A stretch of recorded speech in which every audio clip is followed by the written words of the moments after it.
Hey everyone, Dukaness here with episode 9 of Trials, Tips, and Tutorials.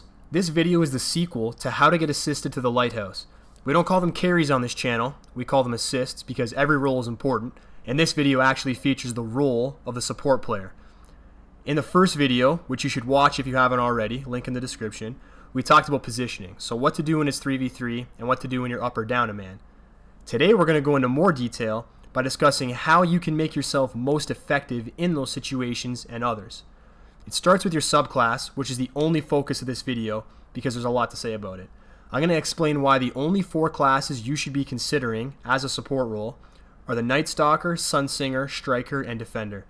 These classes are not exclusively good for support role, nor are the other classes bad. I just find these to be the most effective in a support role based on my 200 plus successful lighthouse runs. One thing to remember is this video is for those who are not good enough to lead a team to Mercury. It's for those planning on relying on good players to help them get there. If you're just playing for fun, use whatever class you want and whatever gear you like. But if you're seeking help getting to Mercury and your only priority is going flawless, I highly recommend you take these suggestions to heart. Let's get started. I mentioned in the other video that you shouldn't be trying to make the plays. You should have a reactive mentality, not a proactive mentality, as someone looking to be assisted. So for this reason, you should be avoiding mobile aggressive supers, because regardless of how good you are with your Golden Gun or Storm Trance in 6v6, teams that you play in the final 2 games of your ticket are going to kill you right out of your super if you're not experienced. And getting killed out of your super in enemy territory is not helping your team win, but smashing a supered enemy or trading with a supered enemy with your tether is helping your team win. Defensive supers are the best asset for someone looking to be assisted. Using defensive supers is far easier than using offensive supers, so you should be able to manage this even if you're below average. You aren't here to make the plays. You have to remember that. You're here to give your above average teammates every opportunity for them to make the plays. I can't make a play with a Blade Dancer coming at me, but I sure as hell can win you a round after you take them out. Supers aren't the only reason I suggested those 4 classes, and I want to cover each class in just a little bit of detail, starting with the Defenders. Sweet mother, I love assisting you guys. Everything about this class screams support.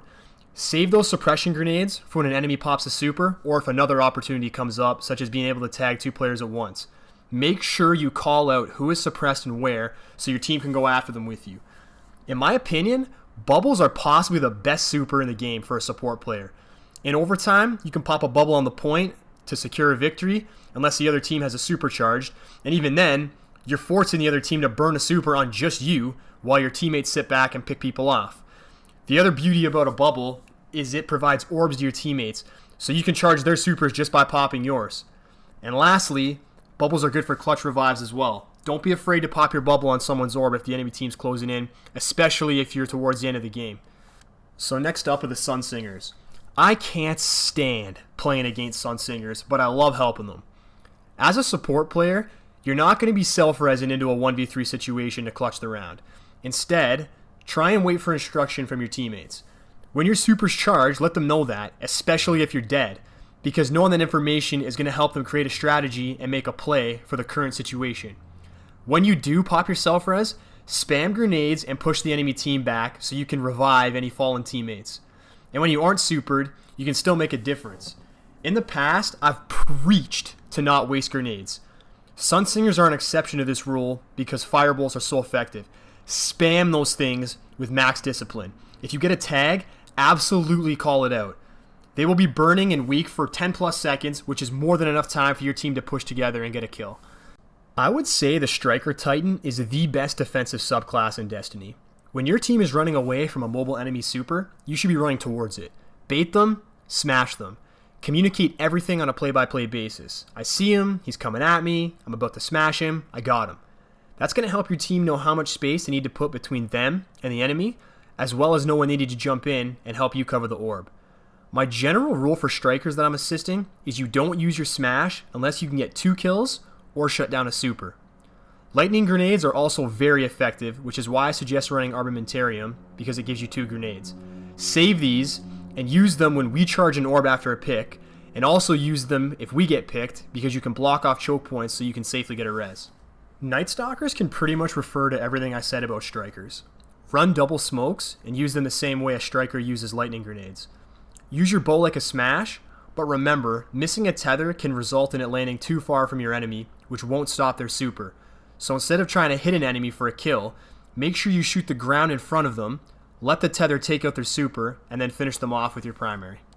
So just a couple of points I want to kind of further enforce here. Remember that no matter what class you're using, it doesn't have to be the 4 that we talked about, any class that you're using, as someone looking to be assisted, your goal is not to make plays. It's to help your teammates make the plays. The more opportunities you give them, the higher your chances of going flawless. And if 2 people do help you get a flawless, never forget that you earned it just as much as they did, no matter what role you played, because every role is important. If you are someone looking to get assisted, let me know what you thought of this video in the comments below, and definitely like and subscribe to the channel, because I'm not stopping these videos anytime soon. Dukaness out.